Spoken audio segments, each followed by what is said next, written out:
Welcome to the DrDJpodcast. I'm your host, Dr. Don, sponsored by LGBG, and we are here for season 2. I appreciate all the success that we have in the first season, but I also want to take the opportunity as we're moving into season 2 and do things differently.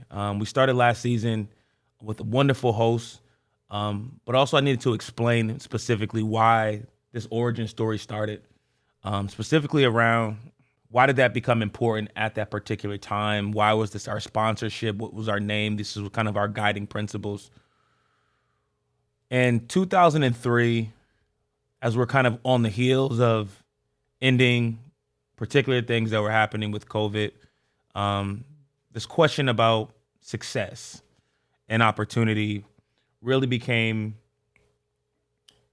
central to a lot of individuals, and I think it's been central in kind of people's lives. We see this new wave of entrepreneurship, self-creating ourselves, self-defining ourselves, and in the midst of trying to live up to those expectations, I felt a drowning feeling that you're either taking on too much, you're trying to do too much, recognizing that even personality-wise, not always wanting to be in the limelight. And so that question really became just having fear and anxiety about opportunities, trying to be perfect, trying to seem perfect, trying to say the right thing. Creating a podcast that was unscripted, that didn't always have direction, but there still was fear. And so I had to be transparent with myself that if I'm really going to suggest that God is in the mix, that I kind of need to let go of those things. And the fact that those things still exist, whether it's part of the human condition, it still means that somewhere I think that I'm trying to control some things. One of the largest themes that I think we spoke about in season 1, we talked about self-love and self-discovery. And a good portion of that self-discovery and around self-love was about vulnerability and transparency with oneself and figuring out what those challenges could and could not be. And recognizing also that I was not clear on what my motives, my interests were, because I had this larger plan. And when the plan didn't feel comfortable and the plan wasn't going right, I felt manic. I felt unearthed. I worried.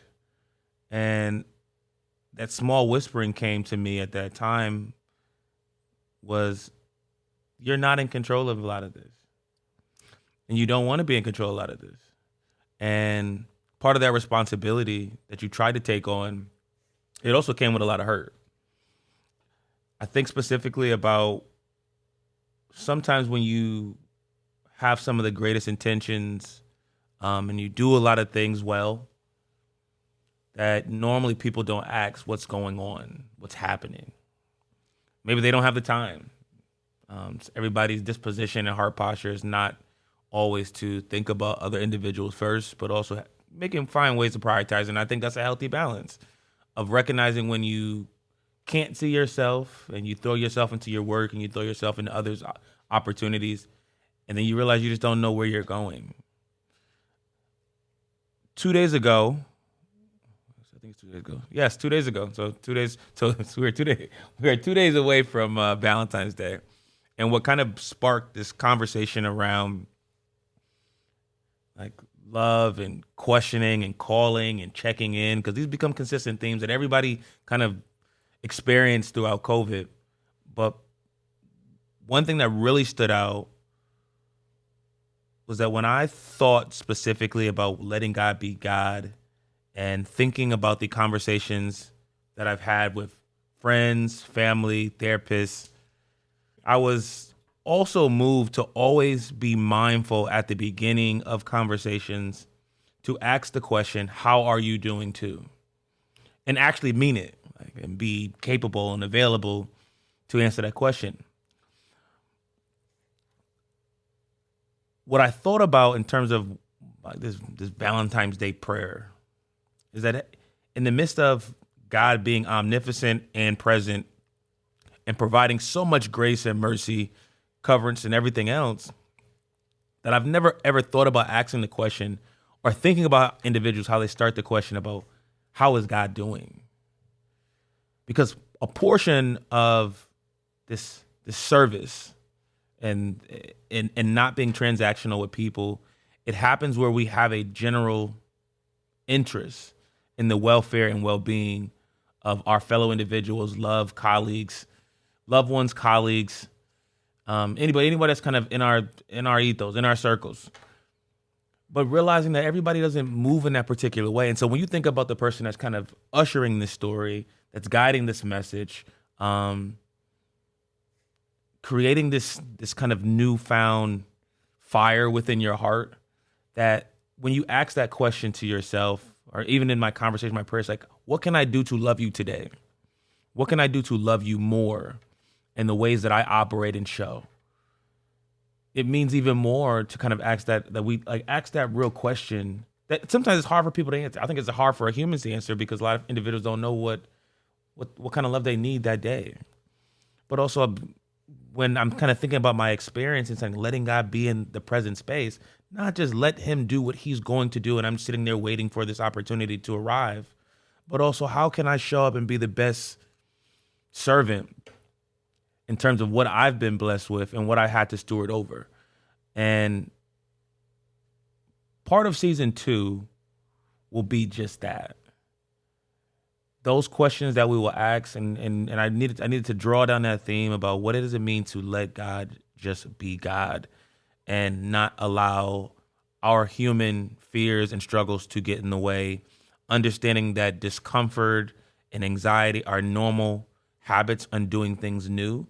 But also not just focusing on the things that we are so comfortable doing, because I would argue that that's not how we improve. We don't improve by just continuing to do the things that we are comfortable with consistently, but also recognizing that the new steps and new spaces that we need to be in that new journey, need to happen in different ways, in a different, we consider mindset shift. One of the things in my class, we talk about this authenticity paradox. Where is the authentic self? Where is the true self? What's happening? What's not happening? But also one of the key notes about that is what you did before will not be the same thing that will get you to your next space. And a portion of that discomfort or faith that was growing required me to consider that as an idea. It's like, I don't know what I don't know, and I don't know what I'm doing. Like sometimes I don't always know how this is going to play out. I can sit down with the greatest plan, the greatest strategy. I can sit down with this vision. I have this mental model. I have these concept tables, and I have these concept maps of this is how it's going to go. And the real reality is you never know. And when you don't know and you're kind of questioning your skills, you get nervous. And so I think part of this new journey and this next step for season 2 will focus specifically on how do we let go and move ourselves in new chapters. We will explore local businesses, local entrepreneurs, one to not just tell their story as we've done in the first portion, like how do we get here? Tell me your success story, and not just list your resume, but tell me the plans for the future and how do individuals kind of navigate themes around transparency and being clear in a new season, how to operate in a landscape that they've never seen before. And so what will be very important, and I've had this conversation with other individuals prior to, focusing on the difference between hearing the whispers and also understanding your heart posture. And to be clear on that, when we say what the whispering is, what are those sounds and those voices that you hear? Is it your voice? Who else is having this conversation? Is it a perception of yourself? Is it something else that someone else is telling you to do? Because it gets dangerous when all you do is listen to the whispers. And that's where that portion about becoming clear. There is a sermon, Elijah tells the story about going up on the mountain and and he's trying to hear from God, and he talks specifically about putting his head between his legs to close and quit the whisperings, to quiet the whisperings, and understanding part of our healing and as a process and as a thought is how do we quiet the whisperings and allow those internal messages to play itself out. And so one of those practices that we kind of think specifically when letting God be God, that I need to be able to have his presence between my heart and between my eyes and between my ears and be able to close off the noise and distractions that tell me otherwise, that sometimes tell you you're better than what you are or tell you that you're smaller than what you are. But like, I need to know from God's perspective, in the midst of you doing this service and this good deed for me or for you and me and being a servant to you, how can I be more clear to understand where you want me to be? And so as we kind of close out tonight, one of the important things will be in this next season, when we allow God to be God, how often are we thinking about the ways that we show love and affirmation for the things that we are given and asked to steward over? And do we care enough to love in ways and not just because we have something to benefit? And with that, season 2 is here. Dr. DJ Podcast, Let God Be God. I'm your host, Dr. Don. Until next time, peace.